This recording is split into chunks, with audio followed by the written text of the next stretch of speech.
నమస్కారం, శుభదినం కార్యక్రమానికి స్వాగతం. ఈనాటి కార్యక్రమంలో భాగంగా మనతో పాటు ఉన్నారు విశ్వవిద్యాలయ అగ్రశ్రేణి తొలి మహిళ జ్యోతిష్య వాస్తుశాస్త్ర పట్టభద్ర పంచాంగకర్త జ్యోతిష్య మహోపాధ్యాయ జ్యోతిష్య శాస్త్రంలో PhD గోల్డ్ మెడలిస్ట్ కూడా అయినటువంటి డాక్టర్ ఈడ్పుగంటి పద్మజరాణి గారు మనతో పాటు ఉన్నారు.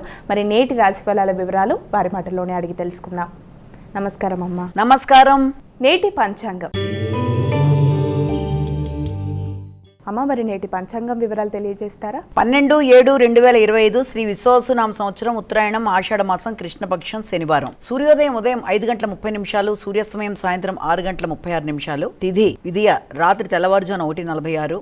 నక్షత్రం ఉత్తరాషాఢ ఉదయం 6:36. యోగాలు విష్కంభ రాత్రి 7:32 వరకు, కరణము తైతిల మధ్యాహ్నం 2 గంటల వరకు, భవ రాత్రి తెల్లవారుజామున 1:46 వరకు, రాహుకాలం ఉదయం 8:46 నుంచి 10:25 వరకు, గుళిక కాలం ఉదయం 5:30 నుంచి 7:08 వరకు, యమగండం మధ్యాహ్నం 1:41 నుంచి 3:19 వరకు, అభిజిత్ ముహూర్తం ఉదయం 11:37 నుంచి 12:29 వరకు, దుర్ముహూర్తం ఉదయం 5:30 నుంచి 6:22 వరకు, అలాగే ఉదయం 6:22 నుంచి 7:14 వరకు, అమృతకాలం రాత్రి 8:21 నుంచి 9:59 వరకు, వర్జ్యం ఉదయం 10:39 నుంచి 12:16 వరకు. ఇది నేటి పంచాంగం. నేటి రాశి ఫలాలు. మేషరాశి.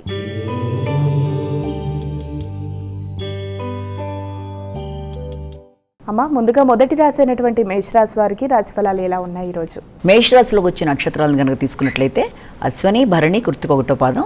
మేషరాశి వాళ్ళకి ఈ రోజున ముఖ్యమైన కార్యక్రమాల్లో కొంత శ్రమ, అధిక అలసట మొదలైనవి ఉండే అవకాశం ఉంది. కొత్త ప్రయత్నాల్లో కనబడని ఆటంకాలు, చికాకులు ఇబ్బంది పడతాయి. ముఖ్యంగా వృత్తిపరమైన విషయాల్లో పై అధికారులతో ఇబ్బందులు రాకుండా, మాట పట్టింపులు రాకుండా సమయానికి మీ పనిని ముగించి ముందుకు వెళ్ళడం వల్ల సమస్యల్ని అధిగమించే అవకాశాలు అంటూ కనబడుతున్నాయి. అనవసరమైన శ్రమ, ఆకస్మికమైన బాధ్యతల వల్ల కొంత నిస్త్రాణగా ఉండడం, కొంత అలసట అధికంగా ఉండడం మొదలైన వాటికి ఆస్కారం ఉన్న రీత్యా తగిన విధంగా జాగ్రత్తలు తీసుకుంటూ ప్రణాళికాపరంగా ముందుకు వెళ్ళినట్లయితే వృత్తిపరమైన బాధ్యతలైనా, గృహపరమైన అంశాలైనా ప్రతిదాన్ని కూడా మీరు చాలా సునాయాసంగా అధిగమించడానికి అవకాశాలు ఉన్నాయి. వృషభ రాశి.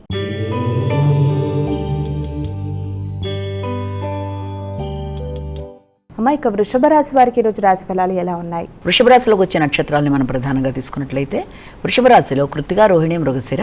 వృషభ రాశి వాళ్ళకి ముఖ్యమైన కార్యక్రమాల్లో అంటే ఏదన్నా దూర ప్రయాణాలు, దూర విద్య మొదలైన వాటి కొరకు చేసే ప్రయత్నాల్లో ఆకస్మికమైన చికాకులు లాంటివి ఎదురయ్యే అవకాశం ఉన్నప్పటికీ కూడా దాన్ని మీ యొక్క యుక్తితో అధిగమిస్తూ ముందుకు వెళ్ళడానికి విశేషంగా కృషి చేస్తారు. అలాగే విద్య వల్ల, దూర ప్రయాణాల వల్ల, ఆధ్యాత్మిక ఆలోచనల వల్ల మీకు తగిన విధంగా అనుకూలత అనేది ఏర్పడుతుంది. తండ్రి యొక్క ఆరోగ్యం కూడా చాలా వరకు ఇంతకు ముందు కన్నా కూడా బెటర్గా ఉండే అవకాశాలు లాంటివి కనబడుతున్నాయి. అలాగే అది సామాజిక సేవ చేస్తారు. సంఘంలో గుర్తింపు, గౌరవం, ప్రశంసలు మొదలైనవి అందుకుంటారు. మిథున రాశి.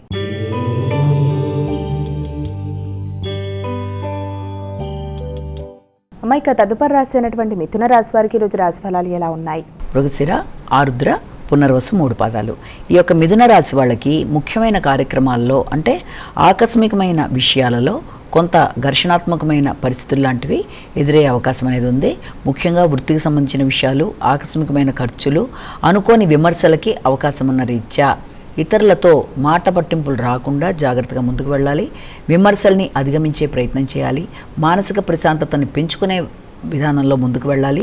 వృత్తిలో అనవసరమైన విషయాలకి దూరంగా ఉంటూ, అనవసరమైన ప్రలోభాలకి లొంగకుండా సమస్యలను అధిగమిస్తూ, గాసిప్పులకి దూరంగా ఉంటూ ముందుకు వెళ్ళినట్లయితే ఎలాంటి సమస్యనైనా అధిగమించడానికి అవకాశం ఉంది. కర్కాటక రాశి.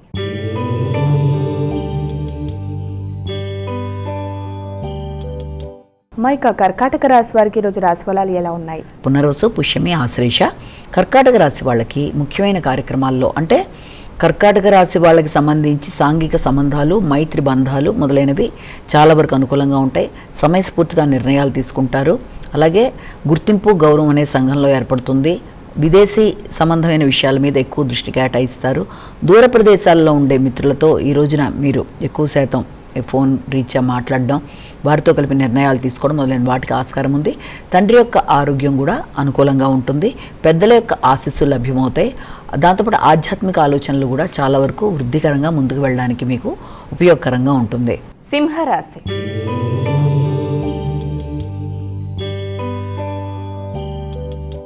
మైక తదుపరి రాశి అయినటువంటి సింహరాశి వారికి రోజు ఎలా ఉంది? సింహరాశిలో మనకి ప్రధానంగా తీసుకునేవి యొక్క మఖ పుబ్బ ఉత్తర. సింహరాశి వాళ్ళకి సాంఘిక సంబంధాల విషయం కన్నా కూడా ఆరోగ్యం మీద ఎక్కువ దృష్టి కేటాయించాలి, అనవసరమైన ఖర్చుల్ని అధిగమించాలి. అలాగే మీ యొక్క వృత్తిలో నైపుణ్యాలు పెంచుకుంటూ ముందుకు వెళ్ళడానికి మీరు విశేషంగా కృషి చేయడం అనేది ఏర్పడుతుంది. కానీ రహస్య శత్రువుల్ని అధిగమించే విధంగా మీరు ముందుకు వెళ్ళాలి. అంటే నైపుణ్యాలను పెంచుకుంటూ శత్రుత్వాలకు దూరంగా ఉంటూ విమర్శల్ని ఎన్ని వస్తున్నా కూడా వాటిని అధిగమించే ప్రయత్నం చేయాలి. ఆకస్మికమైన ఖర్చులు ఉన్నప్పటికీ కూడా వాటిని సరైన విధంగా పెట్టుకునే దిశగా మీరు చేసుకుంటూ ముందుకు వెళ్ళడానికి ప్రయత్నాలు చేస్తారు. అలాగే కొత్త విద్యలు నేర్చుకోవడానికి విశేషంగా కృషి చేస్తారు. నూతన అవకాశాలు లభ్యమైనప్పటికీ ఎక్కువ శ్రమతో మానసిక అలజడితో వాటిని సాధించడానికి ప్రయత్నాలు చేస్తారు. కన్యా రాశి.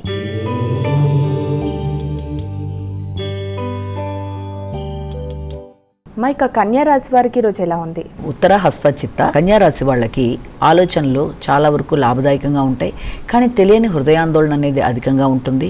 కొన్నిసార్లు మీ మీద మీకు విశ్వాసం అనేది సామాన్యంగా ఉండడం అనేది జరుగుతుంది.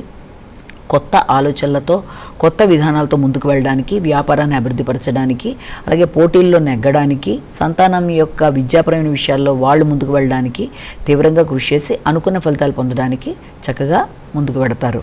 తులారాశి.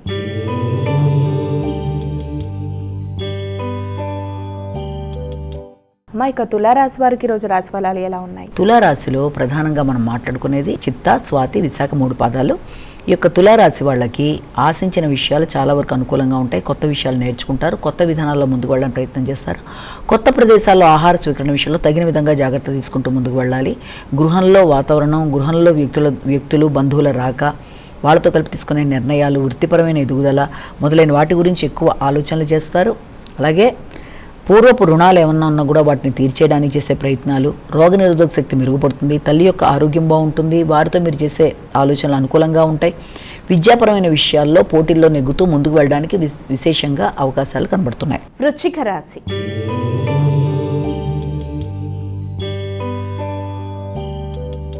మైక వృశ్చిక రాశి వారికి రోజు రాశి ఫలాలు ఎలా ఉన్నాయి? విశాఖ, అనురాధ, జ్యేష్ఠ.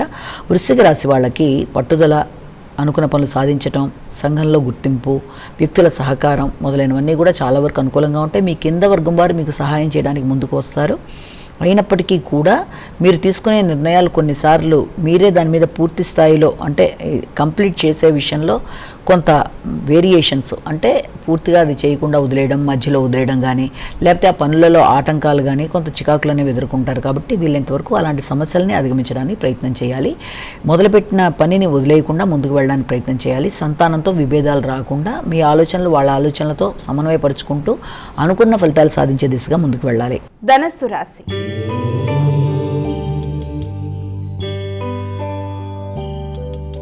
అమ్మాయిక ధనస్సు రాశి వారికి రోజు రాశి ఫలాలు ఎలా ఉన్నాయి? ఆలోచనలు చాలా వరకు అనుకూలంగా ఉంటాయి. కొత్త నిర్ణయాలు తీసుకుంటారు. అయినప్పటికీ కూడా ఆకస్మికమైన ఖర్చుల వల్ల కొంత మానసిక ప్రశాంతత దెబ్బతినే అవకాశం ఉంది. కనుక అనవసరమైన ఖర్చులైతే వాటిని అధిగమించే ప్రయత్నం చేయాలి. అవసరమైన ఖర్చులైతే ప్రణాళికాపరంగా ముందుకు వెళ్ళడానికి ప్రయత్నం చేయాలి. మాటలతో ఇబ్బందులు కలగకుండా జాగ్రత్తలు తీసుకుంటూ ముందుకు వెళ్ళాలి. కుటుంబంలో వ్యక్తులకి మీరు చేసిన మాటలు, వాళ్ళకి ఇచ్చిన మాటల మీద నిలబడడానికి ప్రయత్నం చేయాలి. విద్యాపరమైన విషయాల్లో విద్యార్థులకు అనుకూలంగా ఉంటుంది. ఆలోచనలని సమన్వయపరుచుకుంటూ కుటుంబ వ్యక్తులతో ఘర్షణాత్మకమైన వాతావరణాన్ని అధిగమిస్తూ ముందుకు వెళ్ళడానికి చేసే ప్రయత్నాల వల్ల అనుకున్న ఫలితాలు ఐకమత్యంగా సాధించుకోవడానికి అవకాశం అనేది మనకి లభ్యమవుతుంది. మకర రాశి.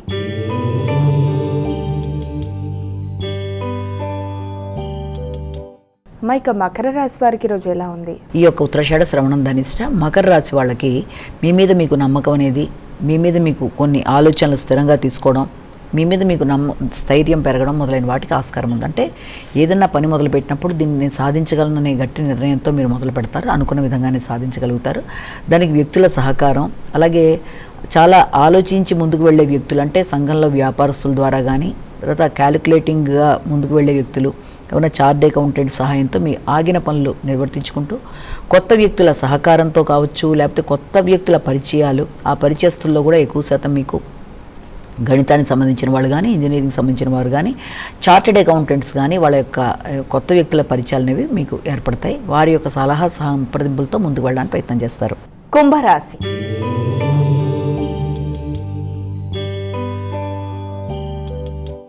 ఇక కుంభరాశి వారికి ఈ రోజు రాశి ఫలాలు ఎలా ఉన్నాయి? కుంభరాశి వాళ్ళకి ముఖ్యమైన విషయాల్లో అధిక శ్రద్ధ తీసుకోవాలి. నిర్లక్ష్యం అనేది తగదు. అది ఆరోగ్యం కావచ్చు, వ్యక్తులతో సంభాషణ కార్యక్రమాలు కావచ్చు, ప్రతి విషయంలో తగిన విధంగా జాగ్రత్త తీసుకుంటూ ముందుకు వెళ్ళాలి. రోగనిరోధక శక్తిని పెంచుకోవాలి, అనవసర ఖర్చులు నియంత్రించుకోవాలి, డ్రైవింగ్ చేసేప్పుడు తగిన శ్రద్ధ తీసుకోవాలి, నిద్రలేమిని అధిగమిస్తూ సరైన సమయంలో ఆహార స్వీకరణ చేస్తూ ఆలోచనలను నియంత్రించుకుంటూ ఒకేసారి అనేక పనుల మీద దృష్టిని కేటాయించి డైవర్ట్ కాకుండా ఏ పని మీద అయితే దృష్టి కేటాయించారో ఆ పనిలో అనుకున్న విజయాలు సాధించడానికి శ్రమపడుతూ ముందుకు వెళ్ళడానికి ప్రయత్నాలు చేయాలి. మీనరాశి.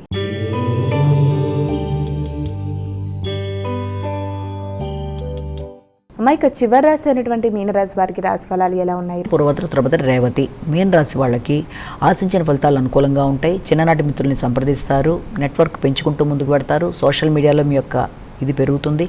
కొత్త విషయాలలో అంటే మీ యొక్క ప్రతిభకి తగిన గుర్తింపు, గౌరవం, దాంతోపాటుగా ఆశించిన ఫలితాలు పొందుతూ అంటే మీకు అవార్డ్స్ లాంటివి రావడం కానీ, మీ రచనా శైలి పెంపొందించుకోవడం కానీ, సంతానంతో కీలక నిర్ణయాలు తీసుకోవడం కానీ, పెట్టిన పెట్టుబడుల మీద మీకు కొంత వృద్ధికరంగా ఉండడం కానీ మొదలైన వాటికి అనుకూలమైన సమయంగానే భావించవచ్చు. మీ యొక్క కుటుంబంలో మీ యొక్క పెద్దలతో అంటే మీ యొక్క తోబుట్టువులలో పెద్దవారితో కలిపి కీలక నిర్ణయాలు తీసుకోవడానికి అవకాశం ఉంది.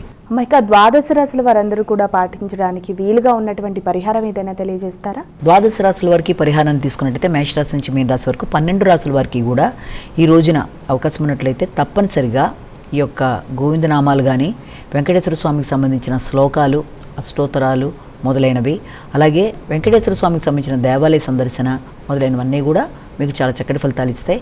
అవకాశం ఉన్నట్లయితే మీకు మీ ఇష్టదైవాన్ని ప్రార్థించుకుంటూ ముందుకు వెళ్ళడం ఒక విధానం. దాంతోపాటుగా మీకు అవకాశము, సమయము అన్నీ కూడా ఉన్నట్లయితే ఆసక్తి తప్పనిసరిగా ఈ రోజున వెంకటేశ్వర స్వామికి సంబంధించిన దేవాలయ సందర్శన, వెంకటేశ్వర స్వామికి సంబంధించిన శ్లోకాలు పఠించడం, శ్లోకాలు వినడం, అలాగే వెంకటేశ్వర స్వామికి సంబంధించిన ఏదైనా కూడా చాలా చక్కటి మంచి ఫలితాలు ఇస్తుంది. అలాగే విష్ణు సహస్రనామాలు విన్నా కూడా చాలా చక్కటి ఫలితాలు ఇస్తుంది. కనుక అవకాశం ఉన్నట్లయితే ఆ దిశగా మీరు ప్రయత్నం చేయండి. ఎందుకంటే గోచారించి చెప్పుకుంటున్న ఫలితాల్లో ప్రతిరోజు చెప్పుకునే వాటిల్లో చిన్న చిన్న సమస్యలు ఏదైనా ఎదురైతే ఆ చిన్న చిన్న సమస్యల్ని మీరు ఈ రకమైన పరిష్కారాల ద్వారా మీ ఇష్టదేవత ప్రార్థన కావచ్చు, లేకపోతే ఈ సమస్య పరిష్కారంలో వాళ్ళు చెప్పిన శ్లోకాలు వినడం కానీ, చేసుకోవడం కానీ, దేవాలయ సందర్శన ఏది అవకాశం ఉంటే అది చేసినట్లయితే తప్పనిసరిగా మానసిక ప్రశాంతత అనేది లభ్యమవ్వడం, దానివల్ల ఆలోచన శక్తి పెరగడం, తీసుకునే నిర్ణయాల్లో స్థిరత్వం ఏర్పడడం మొదలైన వాటికి ఆస్కారం ఉంటుంది. నేటి విశిష్టత. నేటి వైశిష్యంలో భాగంగా ఇవాళ మనం చెప్పుకునే ఒక ముఖ్యమైన విషయం ఏంటంటే, మనకి ఇక రాబోతోంది రేపు 16వ తారీఖు నుంచి ఏంటంటే దక్షిణాయనం అనేది ప్రవేశిస్తోంది. దక్షిణాయనం, ఈ ఉత్తరాయణం, వీటి గురించిన విషయాలు, అసలు గ్రహాలు సంచారం, అలాగే సూర్యుడి యొక్క సంక్రమణం, ఉత్తరాయణం దక్షిణాయనం యొక్క విశిష్టతలు, దక్షిణాయనంలో చేయవలసిన కార్యక్రమాలు మొదలైన విషయాల గురించి క్లుప్తంగా కొంత తెలుసుకోవడానికి మనం ఇప్పుడు ప్రయత్నం చేద్దాం. అందులో భాగంగా అసలు మనకి అయనాలు 2, అది ఉత్తరాయణం, దక్షిణాయనం అని చెప్తారు. సాధారణంగా మనం గ్రహాల యొక్క సంచారాన్ని తీసుకున్నట్లయితే గ్రహాలు ఒక రాశి నుంచి మరొక రాశిలోకి మారడానికి ప్రతిదానికి ఒక నిర్దిష్టమైన కాలం అనేది ఉంటుంది. ఉదాహరణకి అన్నిట్లోకి ఫాస్ట్గా అంటే తొందరగా శీఘ్రంగా చలనం జరిపే గ్రహంగా మనం చంద్రుడిని చెప్తాం. ఒక రాశి నుంచి మరొక రాశిలోకి మారడానికి 2.5 రోజుల కాల వ్యవధి తీసుకున్నట్లయితే, అదే మనం చంద్రుడి తర్వాత సూర్యనారాయణ స్వామి సూర్యుడిది తీసుకున్నట్లయితే ఒక రాశి నుంచి మరొక రాశిలోకి మారడానికి మనకి 1 నెల రోజుల సమయం పడుతుంది. అలాగే రాహుకేతువుల గురించి తీసుకున్నట్లయితే అవి దాదాపుగా ఒక రాశి నుంచి మరొక రాశిలోకి వెనక్కి ప్రయాణంలో 1.5 సంవత్సరాల కాలం పడుతుంది. అలాగే గురుగ్రహం బృహస్పతి గురించి మాట్లాడుకున్నట్లయితే ఒక రాశి నుంచి మరొక రాశిలోకి 12 to 13 నెలల కాల వ్యవధి. ఇక శనీశ్వరుడి గురించి తీసుకున్నట్లయితే ఒక రాశి నుంచి మరొక రాశిలోకి ప్రయాణం చేయడానికి దాదాపుగా 2.5 సంవత్సరాల కాల వ్యవధి. ఇలాగా కుజుడు, తర్వాత ఇక బుధుడు, వీటన్నిటికీ కూడా పర్టికులర్ కాల వ్యవధులు, కొన్నిటికి 20 రోజుల కాల వ్యవధి, ఇలా రకరకాలుగా ఉంటాయి. అయితే ఇక్కడ ఈ యొక్క సూర్యుడికి సంబంధించిన గమనం అనేది ఇక్కడ మనకి విశిష్టంగా మాట్లాడుకునేది. సాధారణంగా సూర్యుడు ఒక రాశి నుంచి మరొక రాశిలోకి మారుతున్నప్పుడు ఆయన ముఖ్యంగా ప్రతి నెల ఆయన మార్పుని సంక్రమణం, సూర్యుడి యొక్క సంక్రమణం, సూర్య సంక్రాంతిగా మనం చెప్పుకుంటాం అన్నమాట. అంటే సూర్యుడు కనుక మేషరాశిలోకి ప్రవేశించినప్పుడు చైత్ర మాసంలో మేష సంక్రమణం అనేది ఏర్పడుతుంది. మేష సంక్రమణం తర్వాత వృషభ సంక్రమణం, అది మనకి వృషభ రాశిలోకి ప్రవేశించినప్పుడు, తర్వాత వచ్చే మిథున సంక్రమణం, మిథున రాశిలోకి ప్రవేశించినప్పుడు, ఇలా తీసుకుంటూ వెళ్ళినప్పుడు కర్కాటక సంక్రమణం అని చెప్పి ఇప్పుడు చెప్తారు. అంటే కర్కాటక సంక్రమణం అంటే సాధారణంగా జూలై నెలలోనే ఏర్పడుతూ ఉంటుంది.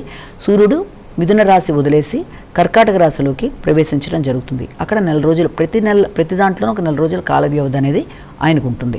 ఇలాగా సూర్యుడు ఒక రాశి నుంచి మరొక రాశిలోకి మారుతున్నప్పుడు ఇప్పుడు ఆయన ఎప్పుడైతే కర్కాటక రాశిలోకి ఆయన ప్రవేశించడం జరుగుతుందో దాన్ని కర్కాటక సంక్రాంతి అని చెప్పి అంటారు.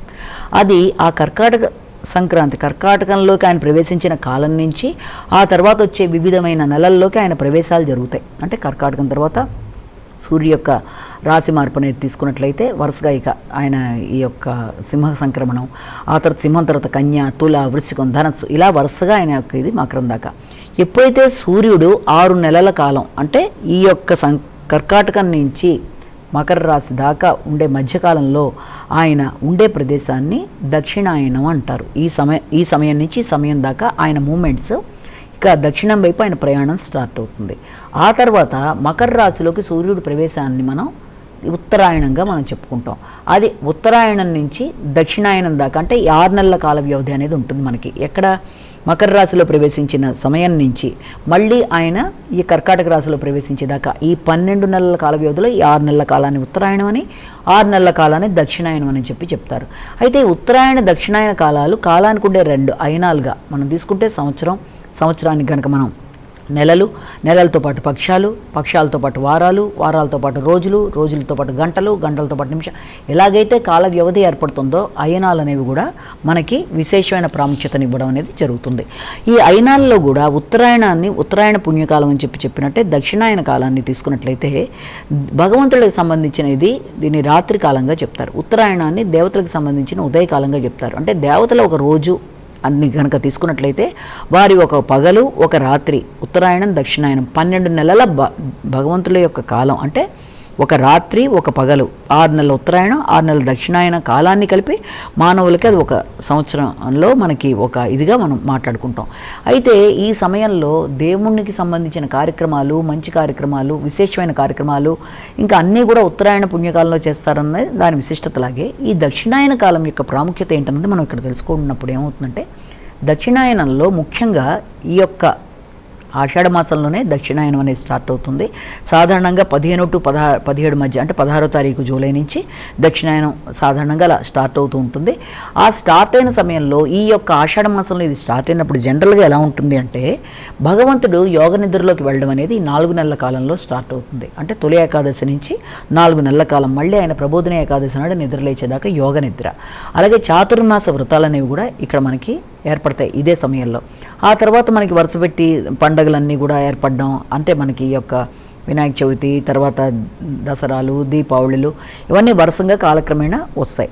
అయితే ఇది వర్షాకాలంలో ఏర్పడడం అనేది ఉత్తరాయణం అనేది భగవంతుడికి సంబంధించిన కాలంగా ప్రాముఖ్యత ఆధ్యాత్మిక కార్యక్రమాలలాగే దక్షిణాయనంలో పితృ కార్యక్రమాలకి ఎక్కువ విశేషంగా దాన్ని చెప్తారు. ఎందుకంటే మనకి ఈ దక్షిణాయనంలోనే మనకి పితృపక్షాలు కూడా ఏర్పడతాయి కనుక మనం ఈ సమయంలో చేసే దాన ధర్మాలు కానీ, పితృ కార్యక్రమాలు కానీ, పితృదేవతలకు సంబంధించిన కార్యక్రమాలు కానీ ఇవన్నీ కూడా ఈ యొక్క విశేషంగా ఈ సమయంలో చేయడం అనేది ఎక్కువగా పరిపాటి. అంటే ఆధ్యాత్మిక ఆలోచనలకి, దాన ధర్మాలకి, పుణ్య కార్యక్రమాలకి, భగవంతుడు ఎప్పుడైతే యోగ నిద్రలో ఉంటాడో ఆయన దగ్గరగా ఉండి ఆ రకమైన కార్యక్రమాలకి, ఉదయ సమయంలో దేవతా అర్చనలకి, దేవతా పూజలకి, దాంతోపాటుగా మనం ఈ యొక్క దేవాలయ సందర్శనలకి, తర్వాత విష్ణు సహస్రనామాలు పఠించడం ఇవన్నీ కూడా ఇందులో భాగంగా మనం చెప్పుకుంటాం. అంటే విశేషమైన పండుగలన్నీ కూడా ఇదే సమయంలో రావడం అనేది, మళ్ళీ ప్రబోధిని ఏకాదశి సమయంలో మనకి ఈ యొక్క భగవంతుడి నిద్ర మేల్కోవడం అన్నది ఇవన్నీ కూడా జరుగుతాయి కనుక ఇది చాలా విశేషంగా ఈ యొక్క దక్షిణాయనానికి చాలా విశేషమైన ప్రాముఖ్యత. పితృకార్యాలకు సంబంధించిన విషయాల్లో పితృదేవతల్ని సాటిస్ఫై చేయడానికి, వారికి సంబంధించిన కార్యక్రమాలు చేయడానికి, వారిని తలుచుకోవడానికి అన్నిటికీ కూడా అనువైన సమయంగా చెప్తారు.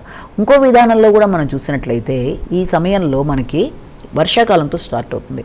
ఈ యొక్క చాతుర్మాస వ్రతాలు కూడా ఇందులోనే చెప్తారు. ఈ 4 నెలల కాలంలో మనమనే కాదు బౌద్ధులు కూడా వాళ్ళు కూడా ఈ 4 నెలల కాలంలో యతులు, సన్యాసులు, పీఠాధిపతులు మొదలైన వారందరూ కూడా కొన్ని నియమనిష్టలు పాటిస్తూ, కొన్ని ఆహార పదార్థాలు విసర్జిస్తూ, కొన్ని ఆహార పదార్థాలు స్వీకరిస్తూ, ఒక్క నెలలో ఒక రకమైన ఆహార పదార్థాన్ని విసర్జిస్తూ వెళ్ళేవాళ్ళు కొందరు ఉంటారు. అంటే ఈ యొక్క అంటే గృహస్థులు కూడా చేసేవాళ్ళు ఉంటారు, మామూలు వాళ్ళు కూడా చేస్తూ ఉంటారు. అందరూ భగవంతుడి సమీపంలో ఉండి చాతుర్మాస వ్రతాలు చేస్తూ కొన్నిసార్లు ఈ యొక్క రేగు, కొన్ని ఉసిరికాయ లేకపోతే ఈ యొక్క ఆహార పదార్థాల్లో పుచ్చకాయ, లేకపోతే వంకాయ, రేగు ఇలాంటివి విసర్జించే విధానం ఒకటి. అలాగే మొదటి నెలలో ఆకుకూరలని, రెండో నెల వచ్చేటప్పటికి, రెండో నెల సమయంలో వచ్చేటప్పటికి వాళ్ళు అక్కడ పాలకి సంబంధించిన పదార్థాలు, మూడో నెలలో పెరుగుకి సంబంధించిన పదార్థాలు, ఇలాగా నాలుగో నెలలో వచ్చేప్పటికి ధాన్యాలు, ఇలా చేసుకుంటూ పెడుతూ ఉంటారు.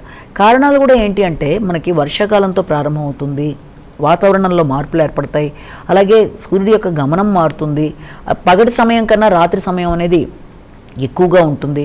వీటన్నిటి ప్రభావం రీత్యా వ్యక్తికి రోగనిరోధక శక్తి తగ్గడం అనేది, దానివల్ల ఈ వర్షాకాలంలో వచ్చే రకరకాలైన అంటువ్యాధులు కానీ లేకపోతే ఇన్ఫెక్షన్స్ మొదలైన వాటిని అధిగమించడానికి స్త్రీలైతే కాళ్ళకి పసుపులు రాసుకోవడం అనేది, అలాగే ఎక్కువ శాతం వాళ్ళు ఈ యొక్క వంటింట్లో ఉండడం, వీటి వల్ల ఏంటంటే వాతావరణం రీత్యా ఈ కాళ్ళకి సంబంధించి ఆ యొక్క నీటి వల్ల సమస్యలు రాకుండా ఇలాంటివి రాసుకోవడం, పసుపులు అనేవి.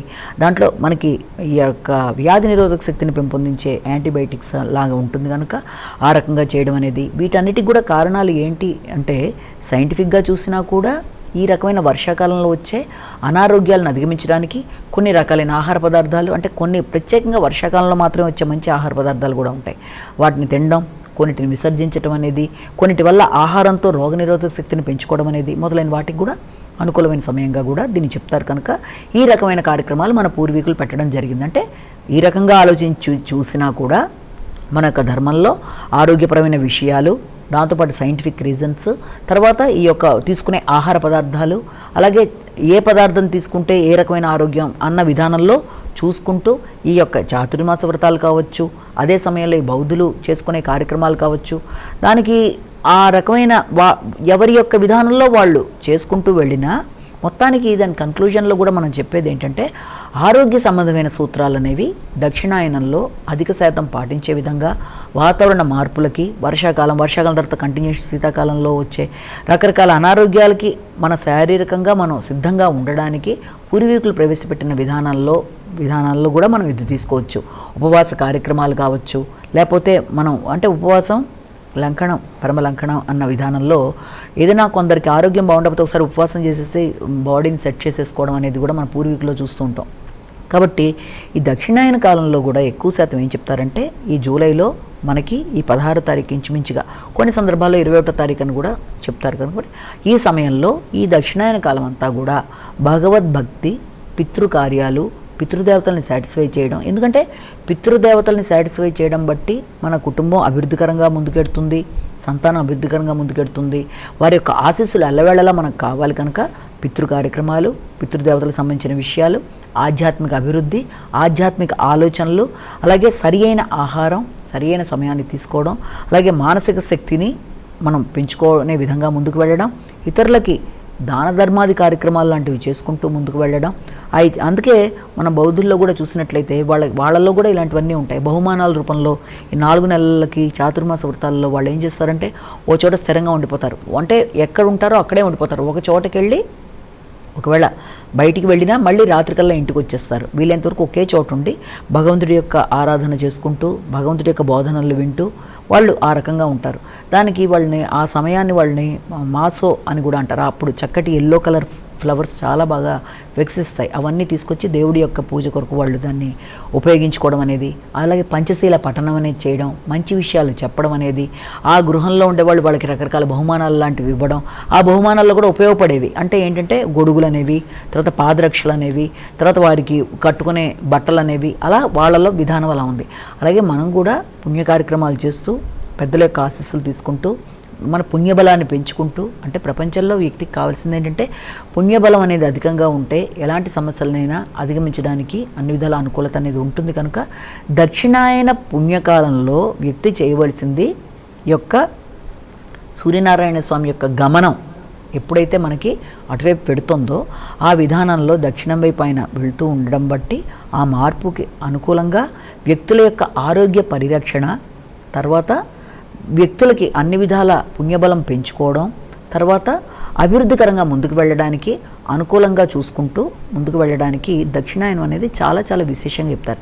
ఈ సమయంలో చేసే దాన ధర్మాలు కానీ, భగవంతుని ఆరాధన కానీ, పెద్దవాళ్ళ కార్యక్రమాలు కానీ, అలాగే భగవత్ పఠనం కానీ, దైవానికి దగ్గరగా ఉండడం కానీ, ఉపవాసాది కార్యక్రమాలు కానీ, తీసుకునే ఆహార విషయాలు కానీ, నిషేధించవలసిన ఆహారాలు కానీ మొదలైనవన్నీ కూడా చాలా చాలా చాలా విశేషాలతో కూడిన సమాహారంగా దక్షిణాయనాన్ని చెప్తాం కనుక దక్షిణాయనంలో దక్షిణ సూర్యుడు దక్షత గల వ్యక్తిగా మనం భావిస్తూ ముందుకు వెళితే అన్ని విధాల అనుకూలమైన ఫలితాలు పొందడానికి దక్షిణాయనంలో కూడా పుణ్యాన్ని ఆర్జించడానికి అనుకూలమైన సమయంగా మనం భావన చేయొచ్చు.